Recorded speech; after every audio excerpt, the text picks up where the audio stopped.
Have you guys ever wondered what YouTubers do like before they actually start talking? I don't know why it just came to mind, as I was about to start recording, I was doing my rituals. But that's not what today's video is about. Today's video, we're talking about a very delicate issue, something I think is a very big challenge for entrepreneurs, creatives, whatever you are, filmmakers, photographers, makeup artists, voiceover artists, freelancers basically, and that's pricing.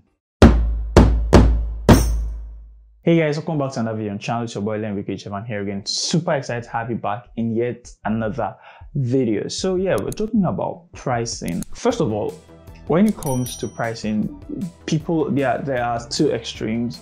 People will tell you you can't overprice because you don't want to lose clients. There are people that say that.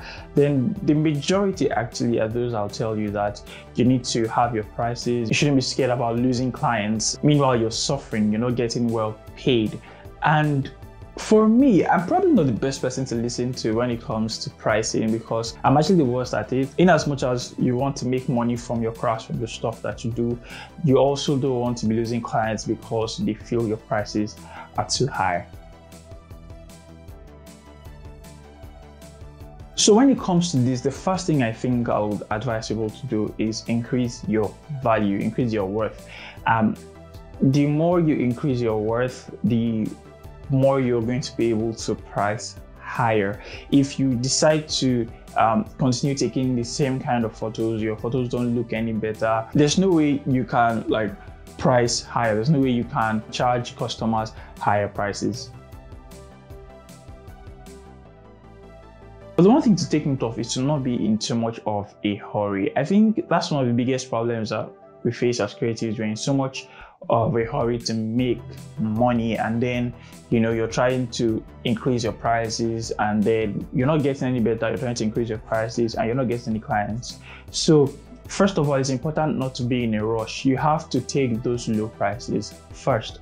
That's why I would say that I have a problem with those that say you should overprice, but I have a problem with both those that say you should overprice and those that say you should underprice. So be ready to take those low prices, especially when you're starting out, because at that point, people are here to see and trust your work. So you are more interested in the clients than the money. Almost always, you need to be more interested in the clients than in the money, because a lot of the jobs that even I myself have gotten have been based on referrals. Right now, I can't really say I'm making money from photography and filmmaking right now, because most of the stuff I've been doing have been pro bono, and then the ones that aren't, they don't really pay that much because I'm not yet charging as high as I might want to, to really make money, make a living out of it. But it's important that you understand that the clients are very important. When it comes to gear is another important thing. I've always said that if you have somebody that has gear that you can borrow and lend, it's pretty good. But also you have to consider that you're going to rent a lot of gear sometimes. Most of the shoots I have done, over time, I don't have gear of my own. You already know that if you watch this channel. So you're going to have to rent gear at some point. So you have to include that in pricing, in how you charge your clients. Consider that now, this was for photographers and filmmakers anyway. If you do makeup and all of that, I'm guessing you have to have your own gear and all that. But for photographers and filmmakers, these things are crazy expensive. And not talk of if you live in Nigeria, the dollar exchange rate, and if you live in any other place that's not the US, where the currency is not as good, you're probably going to have issues with the exchange rate, and then you're spending hundreds of thousands of dollars, hundreds of thousands of your currency rather, buying this gear. So it's easier to even rent. Even big photographers and filmmakers rent gear. Depending on the size of the project, if they do not have the kind of gear that would be needed for that project, they rent gear. So don't be too scared to rent gear. The important thing, however, is that you're able to find the sweet spot for making some form of gain and renting gear. You do not want to put all your money into renting gear. So when you are charging clients, depending on the kind of work they want to do, and you're going to rent the gear, make sure that the money for gear is separate from whatever gain you plan to make. Now, first thing, don't expect to make any massive gain, especially when you rent gear. Don't expect to make any massive gain.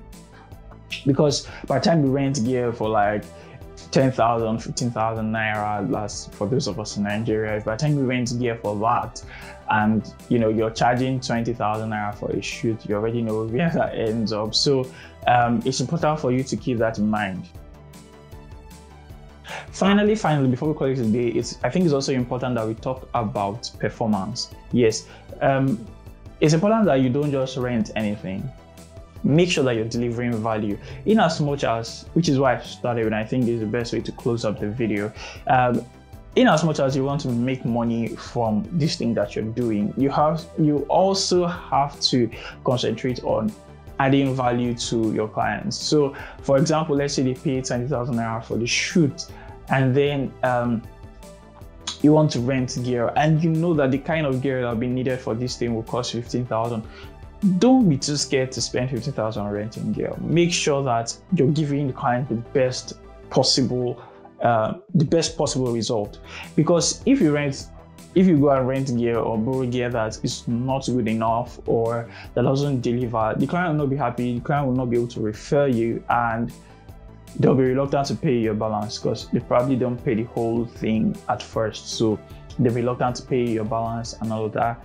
So it's important that you make sure you're delivering the best value possible. That's the code I've always lived by since I started this work. The most important thing to me is that I'm delivering value.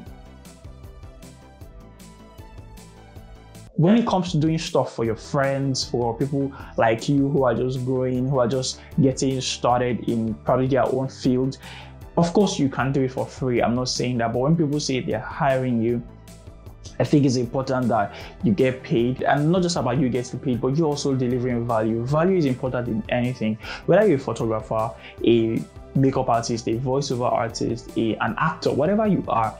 Make sure that if somebody says they're hiring you, it's not a collaboration, right? So they're hiring you, okay, fine. Make sure that they're going to pay properly. Make sure that it's something that will be worth your time.